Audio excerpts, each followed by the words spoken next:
give an example. I can be a part of every single rehabilitative effort in a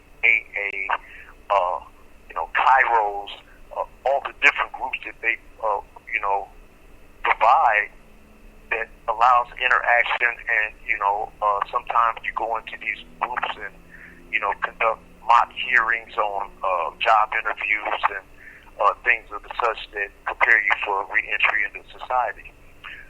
So I can be a participant in all these rehabilitative efforts and say for 27 straight months I could be programming and be disciplinary free. But when it comes to the board, if within that 27 months I catch a write-up for maybe a fight, knowing that the board requires disciplinary free periods, they don't say up to how long, they just always leave it vague and wide open and say you got to be disciplinary free. This right here causes one's mind to say, well, I got this write-up for fighting, but it ain't that bad because, it's just a fight. But I got all these other certificates and completions that maybe the board, will overlook that. That's highly unlikely. The board is a very, very, very intimidating composition of deciders, commissioners, people who decide our fate. They are elected people who are more likely a part of law enforcement in some branch or some form or another, who are pro-law enforcement, anti-inmate. They don't favor us, it seems a lot of times that it's so simple for the board to deny parole, no matter what our efforts are. And speaking for myself, I've not been a real programmer to the extent where I can't get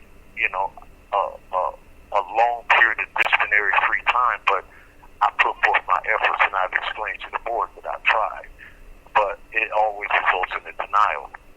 So these type of situations are actually deterrences.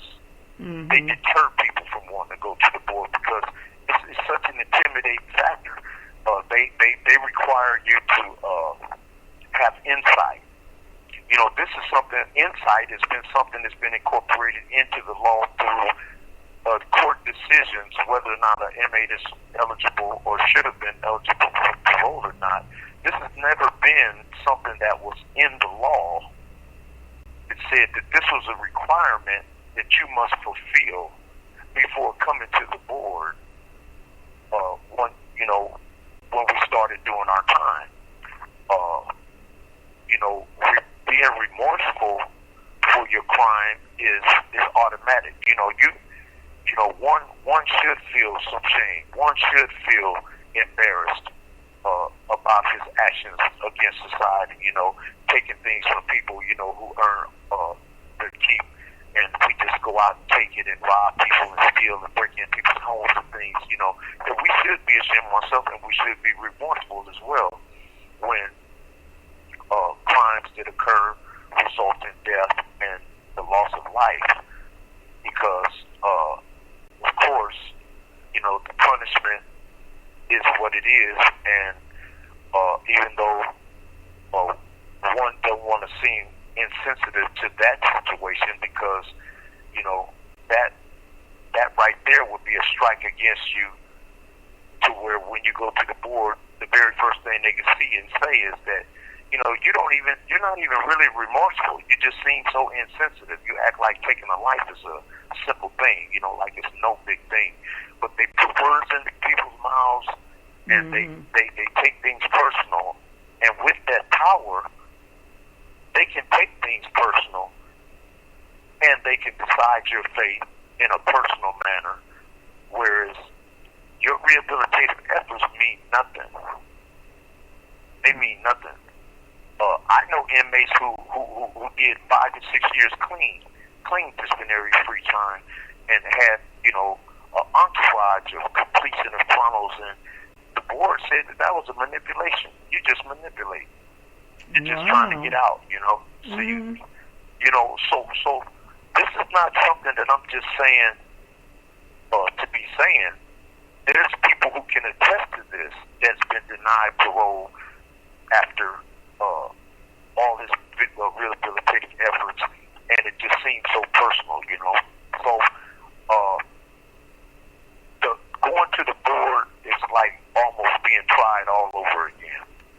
It's like going through the courtroom to decide your fate, and it is, because with the person having 25 years of life, you have to do 25 years.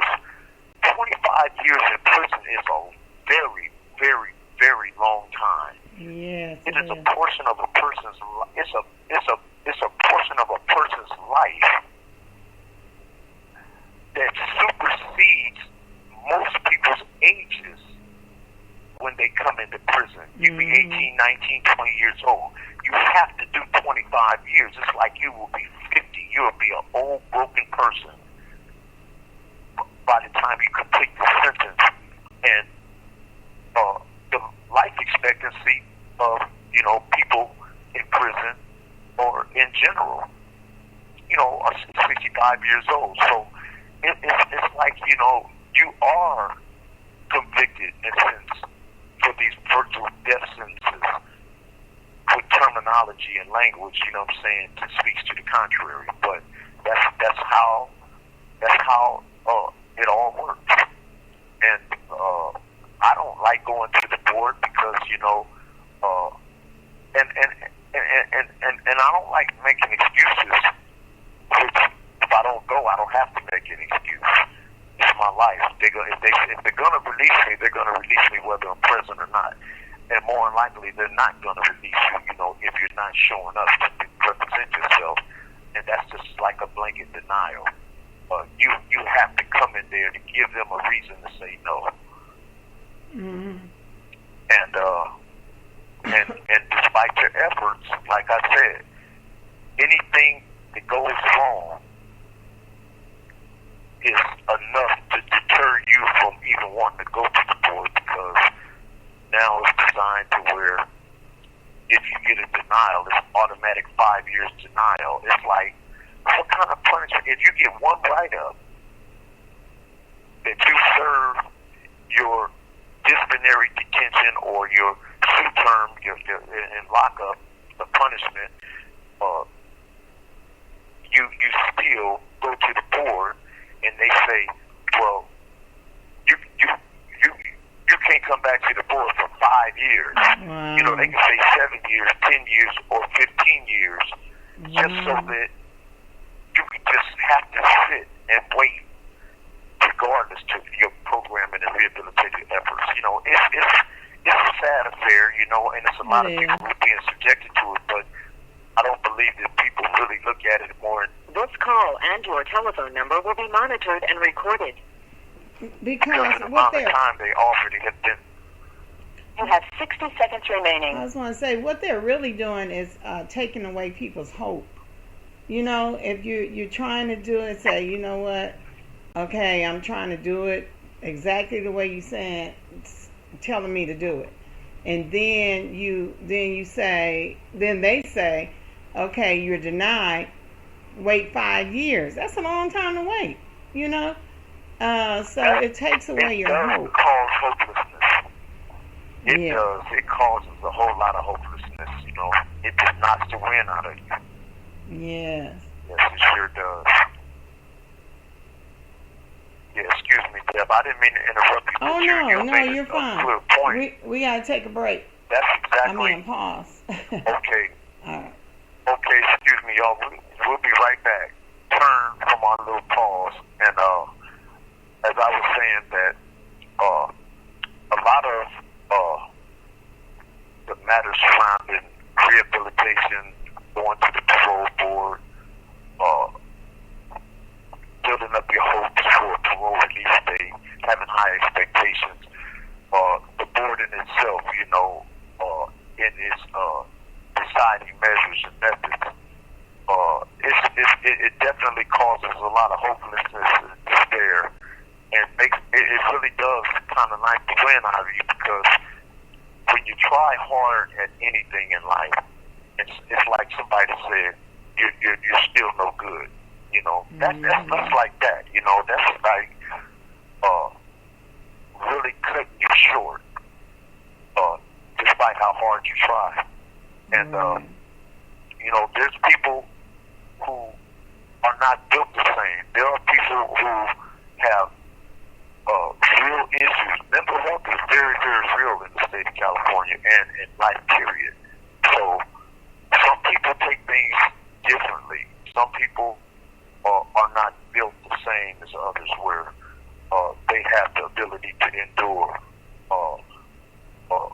prolonged periods of time, like in these incarcerations. Some people end their lives because the confusion of everything, you know, the lack of family support, the lack of understanding, fears that people endure. You know, it's a real package of emotions that goes along with it. But they say these are the consequences for your actions. Mm-hmm. Oh, and we understand that, but when you're in prison for a amount of time, the courts committed you to prison, it would seem that when that term of imprisonment is up, that your sentence will be over.